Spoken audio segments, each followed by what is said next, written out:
इस कौम के लोगों को संबोधित करें। आदरणीय मुख्यमंत्री महोदय।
मैं तो कई देर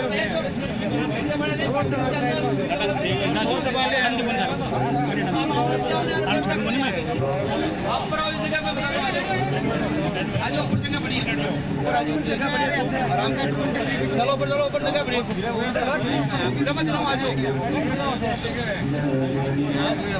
भाई जी नीचे का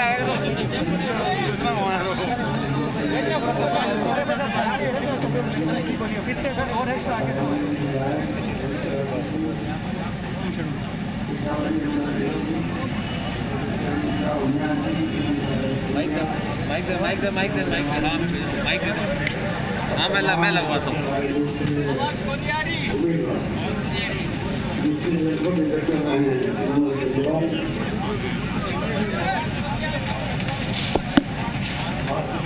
जी हमारे बीच में रहे, उसके बाद में दूसरी बार आपके बीच में आने का मौका मिला और आज बहुत बढ़िया है आपके आशीर्वाद से इस चुनाव के लिए और ये जीत का मेरे को लगता है कुछ सुधार के लिए यही होगी मामला जी होगी माइक के पास रख दो और उस माइक के पास कोई उम्मीद नहीं करता था कि माँ से मामला की सेवा करते करते अचानक ही बनारसी मेघवाल जी इस प्रकार हमारे बीच से चले जाए। माइक के पास रख दो मास्टर बाबूलाल जी को भी और बनारसी को भी आप लोगों का लंबे अरसे से बहुत आशीर्वाद रहा, विश्वास मिला,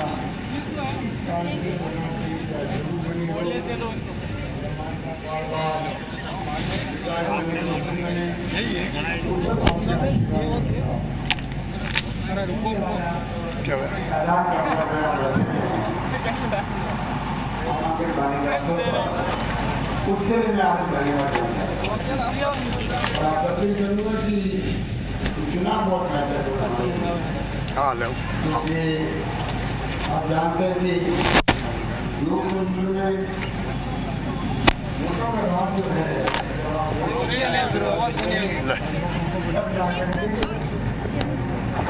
कोई गाँव में सरपंच हो जाए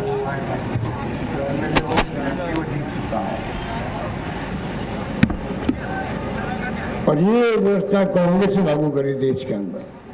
मुझे खुशी है कि 70 साल के बाद में भी अपन लोग लोकतंत्र व्यवस्था में लगातार मजबूत करते आ रहे हैं। अभी जो माहौल देश में है वो बहुत ही ऐसा माहौल बन गया है, अगर असहमति है आपकी सरकार से, केंद्र सरकार से, अगर आप आलोचना करते हो केंद्र सरकार की तो आप देशद्रोही हो जाते हो। कई पत्रकार, कई हमारे एक्टिविस्ट, सामाजिक कार्यकर्ता जेल में बैठे हुए हैं। इस माहौल के अंदर चुनाव हो रहे हैं 5 राज्यों के, बंगाल में हो रहा, आसाम में हो रहा है, तमिलनाडु में, पांडिचेरी में है, केरला के अंदर चुनाव है, कई जगह उपचुनाव हो रहे हैं। राजस्थान में भी 4 चुनाव होने थी, एक चुनाव को बिना कारण रोक दिया गया और 3 चुनाव हो रहे हैं। साड़ा के अंदर भीलवाड़ा में, एक अपने सुजानगढ़ में, चूरू में और एक राजसमंद के अंदर। मैं कहना चाहूँगा कि आपका आशीर्वाद मिलता है और तमाम चुनाव हम जीतते हैं, तीनों चुनाव। तो आप सोच सकते हो कि क्या इतना बड़ा फर्क पड़ेगा। सरकार आपकी अभी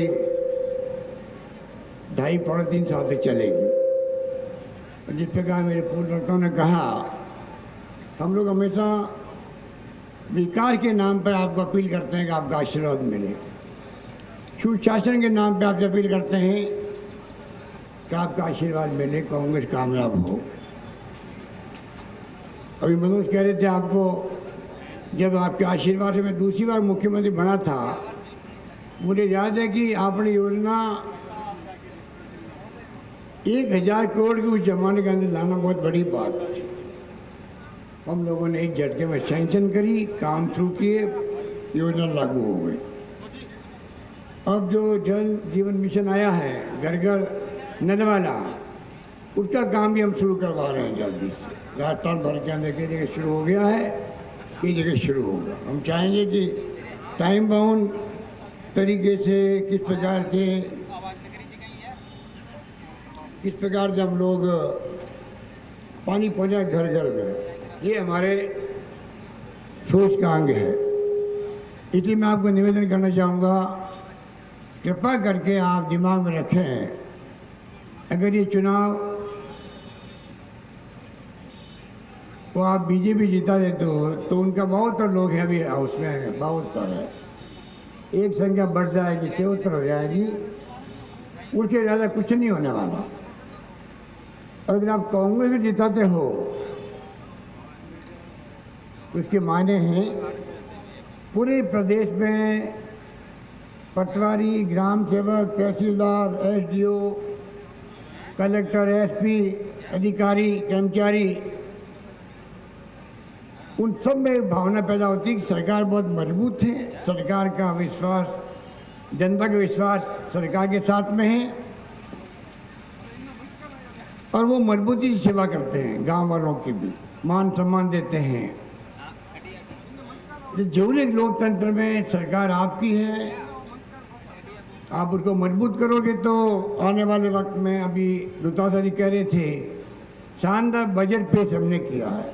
कोरोना काल के अंदर भी जब अर्थव्यवस्था केंद्र की भी राज्यों की पूरी तरह ध्वस्त हो चुकी है, उस वक्त इस प्रकार से शानदार बजट पेश करने की उम्मीद किसी को नहीं थी। उम्मीद करते थे पता नहीं क्या होगा। हमने कोई कमी नहीं रखी, चाहे स्वास्थ्य सेवाएं हो, चाहे शिक्षा का क्षेत्र हो, तो करीब लगभग 100 कॉलेज खोल दिए हम लोगों ने, महिलाएं कॉलेज खोल दी मान साहब के नाम पे। तो हमने चारों विधायक जो हमारे बीच नहीं रहे, चारों जगह हम लोगों ने महिला कॉलेज खोली है उनके नाम से। और ये घोषणाओं की है, अब कोई क्षेत्र में अगर अगली बार 500 लड़कियां जहाँ पढ़ेगी स्कूल के अंदर, उस स्कूल को कॉलेज बना दिया जाएगा। ये मेरी घोषणा है इस चुनाव की। इसके मायने हैं कि लड़कियों की शिक्षा पे हम जोर देना चाहते हैं, लड़कों के साथ साथ में।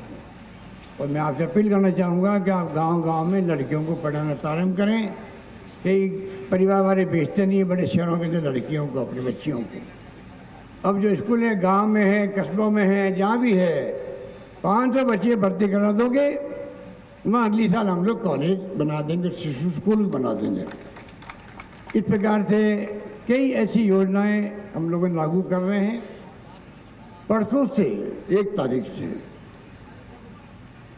जैसे आपको मालूम है कि हमने पहले दवाएं फ्री कर रखी है राजस्थान के अंदर, टेस्ट फ्री कर रखे हैं। फिर आयुष्मान महात्मा गांधी स्वास्थ्य बीमा योजना लेके आए हम लोग, जिसमें चाहे भामाशाह योजना थी, चाहे आयुष्मान भारत सरकार की योजना थी, उसको मिला दिया था। चाहे ज़्यादा पैसा हमें खर्च करना पड़ेगा राजस्थान सरकार को, उसकी परवाह नहीं करी हमने। अब हमने एक कदम और उठाया है, परसों से रजिस्ट्रेशन शुरू होगा। जिसका पहले रजिस्ट्रेशन है खाद्य सुरक्षा के अंदर, उसको जरूरत नहीं वापस रजिस्ट्रेशन कराने की, बाकी लोग रजिस्ट्रेशन करवा लेंगे। उसके बाद पूरे प्रदेशवासियों का, हिंदुस्तान में एकमात्र राजस्थान राज्य है जहाँ पर हमने तय किया है 3000 करोड़ खर्च करेगी सरकार, सिर्फ 400 करोड़ मिलेंगे केंद्र सरकार से आयुष्मान भारत वाले, बाकी पैसा हमने मंजूर किया खर्च करना। परंतु पूरे प्रदेशवासियों का, चाहे वो गरीब है अमीर है कोई है, सबका परिवार का 5 लाख का बीमा हो जाएगा बीमारी के इलाज का। ये मैं कहना चाहता हूँ। 1 तारीख से रजिस्ट्रेशन शुरू होगा, 10 दिन तक तो ग्राम पंचायतों में कैंप लगेंगे। उसके बाद में आप खुद भी चाहें तो अपने घर पे या ई मित्र पे कहीं पे भी करवा सकते हैं रजिस्ट्रेशन। हमारे नौजवान बच्चे तो खुद के मोबाइल फ़ोन पे कंप्यूटर पे कर लेंगे, उसको रजिस्ट्रेशन करवा लेंगे। तो 5 लाख हर परिवार का बीमा। और अगर पैसा वाला कोई है तो खाली उसको 850 रुपये देने पड़ेंगे, तो उसका भी 5 लाख का बीमा होगा। इसका मतलब पूरे राजस्थान के प्रदेशवासियों के लगभग 7 करोड़ की जनता जो है उन सब का बीमा हो जाएगा। इस प्रकार मैं कहना चाहूँगा आपको कि एक के बाद एक बढ़ के हमने योजनाएं प्रारंभ की है। आप अखबार पढ़ते होंगे, मैं उनको वापस रिपीट नहीं करना चाहता। अभी हमारे जो आर्थिक रूप से कमज़ोर बच्चे हैं, जो ओबीसी में नहीं आते हैं, SC ST में नहीं आते हैं, MBC में नहीं आते हैं, उनको भी हमने छूट दी है। पहले तो 8 लाख तक या इनकम की छूट थी, उसके पहले की अड़चनें थी, मकान जायदाद ज़मीन जायदाद की, वो ख़त्म करी। अभी हम लोगों ने ख़त्म कर दिया है, तो उनका भी SC ST OBC की तरह आयु सीमा में भी और फीस के अंदर भी छूट मिलेगी। ये बड़ा फैसला भी हमने किया है सभी 36 कौम के लिए। इस प्रकार से बहुत फैसले हमने किए हैं। करीब 80,000 के आसपास नौकरी लग गई है, 70,000 प्रक्रिया में हैं बच्चों के लिए। कई हमारे छात्र और नौजवान सरकार से मांग करते रहते हैं और सरकार भी बराबर कोशिश करती है किस प्रकार से इनकी मांगों को पूरा करें। कई मांगें ऐसी होती जो कि एक साथ में कर नहीं सकते, तो हमने कोई भेदभाव नहीं किया, हर चीज़ का बारीकी से हमने अध्ययन किया। अभी जब कोरोना आ गया, कोरोना तो देश के अंदर नंबर 1 पर है राजस्थान, जहाँ शानदार कोरोना का मैनेजमेंट हुआ है। सबसे कम मृत्यु दर राजस्थान में रही है, सबसे अच्छी जो है ठीक होने की दर वो राजस्थान की थी। और तो और जो हमने केंद्र सरकार ने जो मेडिकल के डॉक्टर नर्सेज हैं उनके लिए कहा भाई 50 लाख मिलेंगे अगर इनको कोरोना से मृत्यु हो जाती है तो सेवा करते हुए। हमने एक कदम आगे बढ़ा के कहा कि राजस्थान में कोई कर्मचारी जो कोरोना के अंदर काम कर रहा है, सेवा कर रहा है गरीबों की, आम आदमी की, चाहे वो सरकारी कर्मचारी हो, चाहे संविदा कर्मी हो, ANM हो, आशा सहयोगी हो, आंगनबाड़ी वर्कर कोई हो, उन सबको हम लोग 50 लाख रुपए देंगे अगर उनकी मृत्यु हो जाती है कोरोना की सेवा करते हो। ये पहला फैसला हमने होने वाला फैसला। और अभी हमने फैसला किया है क्योंकि राशन की दुकान चलाई, राशन के दुकान वालों ने कोरोना काल के अंदर भी, और पत्रकार लोग भी बराबर कवरेज कर रहे थे, जा गए भाई कहाँ कोरोना का इलाज ठीक हो रहा है, नहीं हो रहा है, अस्पताल में क्या तकलीफ है, कोई कमी तो नहीं है, ऑक्सीजन की कमी तो नहीं है, ICU बेड की कमी तो नहीं है, टेस्टिंग की सुविधा कैसी है। तो हमने ये फैसला किया कि चाहे पत्रकार हो और चाहे वो राशन का डीलर हो, उनको ही अगर कोई डेथ हो जाती है तो उस डेट से लागू किया, जब कोरोना शुरू हुआ था 1 साल पहले, तब से लागू कर दिया पौने डेढ़ से, उनको 50 लाख रुपए मिलेंगे अगर कोरोना की सेवा करते हुए मृत्यु हो जाती है। तो कहने का मतलब ये है कि तमाम काम जो हम कर रहे हैं, ये मैं आपको इसलिए बता रहा हूँ, बहुत लंबी फहरिस्त है, करीब इतने फैसले किए होंगे कि कोई सोच भी नहीं सकता था बजट के अंदर। हम चाहेंगे कि आप सबके आशीर्वाद से ये चुनाव जो हम लड़ने जा रहे हैं ये आपके यहाँ काफ़ी बातें बताई गई। ओवरब्रिज का काम 65 करोड़ का हो रहा है सुजानगढ़ के अंदर। जो मांगा मनोज ने वो हमने दिया है। और आगे भी मैं कहना चाहूँगा आपकी भावना के अनुरूप जो मांगे होगी आपके क्षेत्र की, क्योंकि मास्टर साहब तो बहुत ही पुराने अनुभवी थे। हम लोगों ने दोनों ने राजनीतिक जीवन साथ साथ शुरू किया। 77 में वो भी खड़े हुए चुनाव में सुजानगढ़ से विधानसभा का, और 77 में मैं भी खड़ा हुआ चुनाव में जोधपुर से एमएलए के लिए। 80 में मैं एमपी बन गया, वो एमएलए बन गए। लगातार हम लोग 40-45 साल से आप देख रहे हो काम कर। और मार साहब का अनुभव तो उनका था, तो मनोज के विचार आपने सुने, ये भी कम नहीं है। उनके अनुभव इन्होंने लिए हैं। और जैसा हमारे अध्यक्ष जी ने कहा, दोतासा जी ने, हम सब इनका ख्याल रखेंगे। जो जो मांगे आपकी होगी इनके थ्रू लाएंगे आप। हम चाहेंगे कि सुजानगढ़ का विकास, चौमुखी विकास, जो मार साहब का सपना था अधूरा, वो पूरा करें हम लोग। तो कमी नहीं आने देंगे, ये हम आपसे वादा करना चाहते हैं। इसलिए मैं चाहूँगा कि मांगे तो बहुत सारी है।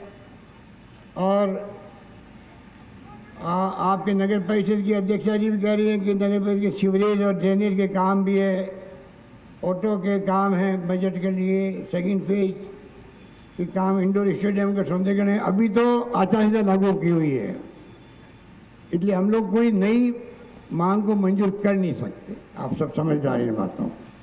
तो जो भी आपके विकास की बातें होगी, आप निश्चिंत रहो। चुनाव के बाद में आप इनको कामयाब करो, अपना आशीर्वाद दो, जिताओ। उसके बाद हमारे ऊपर छोड़ दो कि विशेष ध्यान रखा जाएगा, ये मैं आपसे वादा कर सकता हूँ। इसलिए मैं आपको कहना चाहूँगा कि किस प्रकार से हम चाहेंगे कि जो आज तक सुशासन चला है राजस्थान में, 2 साल पूरे हो गए हमें काम करते हुए। कई वादे हमने पूरे किए हैं, कई वादे पूरे करना चाहते हैं। हमारा घोषणा पत्र है, वो हमारा दस्तावेज है काम करने का। और सचिन पायलट जी थे जब अध्यक्ष, तब बना था वो घोषणा पत्र। उसको लागू करने के लिए हम लोग तत्पर हैं। हमारा कमिटमेंट है कि वो पहले पूरा हो। इस प्रकार हम चाहेंगे कि बजाय कि बीजेपी के नेता लोग जो आलोचना करते रहते हैं सोशल मीडिया के अंदर, बहुत ही निम्न स्तर की आलोचना करते हैं, उनके पास धन की कमी नहीं है, उनकी पार्टी की धनवान हो गई है। आज बीजेपी पार्टी दुनिया में सबसे अमीर पार्टी है देश के अंदर से। दुनिया की सबसे अमीर पार्टी कोई है, पॉलिटिकल पार्टी दुनिया में, क्योंकि एक तरफा धन इकट्ठा कर रही है, काम दंड भी देते हैं, तो असूल नहीं मिलता है। कभी नोटबंदी कर देते हैं, कभी धमका देते हैं लिस्ट को। इनके तरीका नहीं है।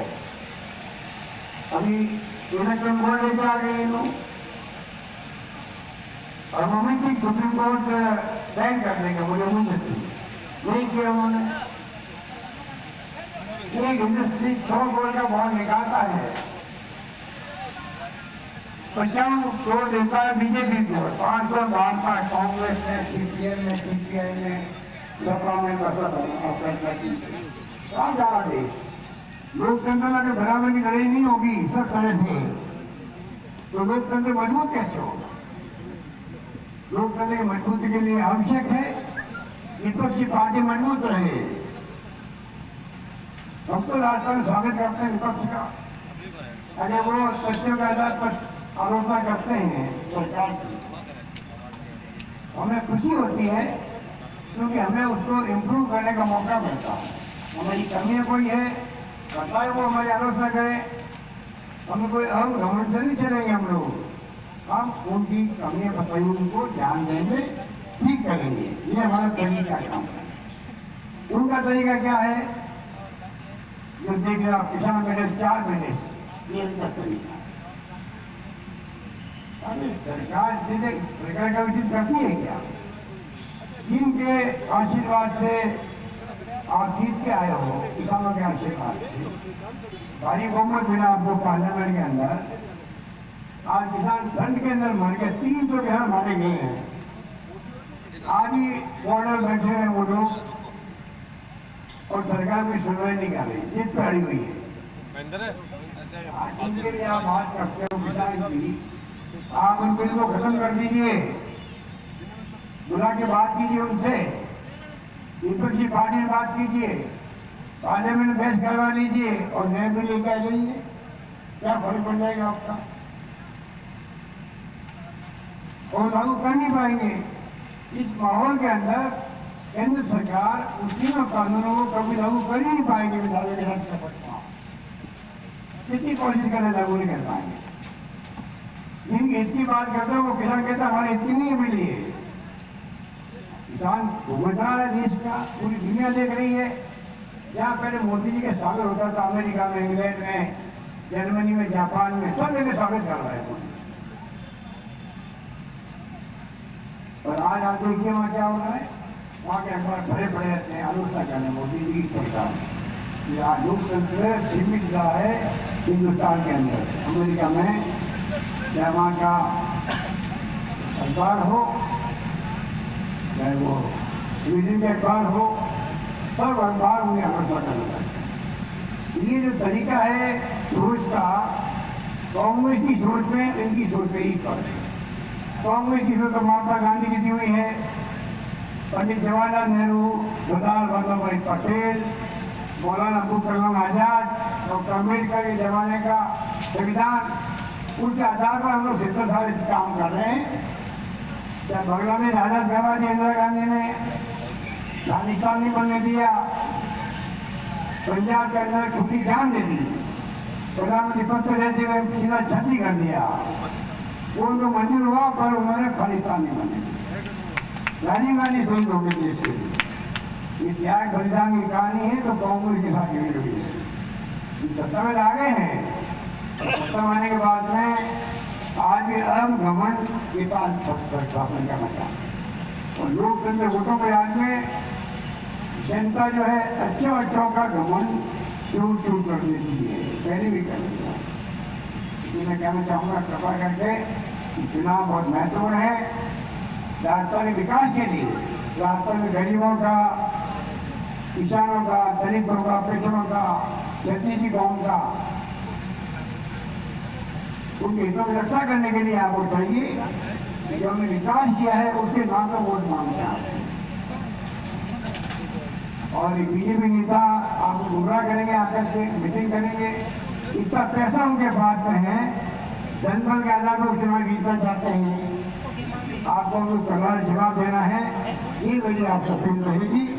और इन्हीं सबों के साथ में मैं पुनः आपसे कहना चाहूँगा जो है हम लोग कोई कमी नहीं रखेंगे, आगे भी काम करने में जो वादे किए वो भी, और जो आप हमें सुझाव देंगे वो भी मानेंगे और जम करके आपकी सेवा करेंगे। इस बात के मैं अपनी बात समाप्त करता हूँ। धन्यवाद।